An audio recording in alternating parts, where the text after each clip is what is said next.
زمیں پر یہ آیا ہے جنت کا۔ رمضان المبارک میں حضور اکرم صلی اللہ علیہ وسلم کے دو امور جو تھے وہ روزمرہ کی جو آپ کے معمولات تھے اس سے زیادہ ہو جاتے۔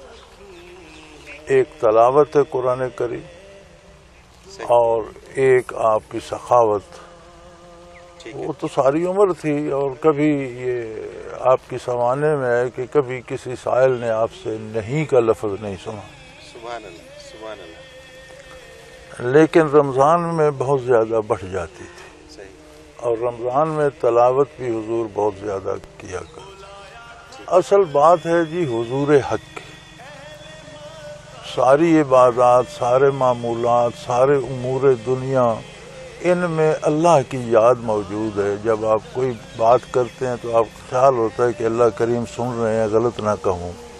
کام کرتے ہیں تو کہتے ہیں کہ اللہ کا حکم اس طرح ہے۔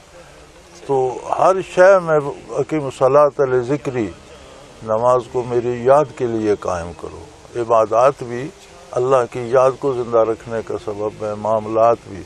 تو جتنا زیادہ حضور حق نصیب ہو، اللہ کو یاد کریں، جتنی زیادہ اللہ کریں گے، تلاوت زیادہ کریں، تسبیحات زیادہ پڑھیں، درود شریف پڑھیں، اور ایک حضور حق کی کیفیت ہو تو الحمدللہ۔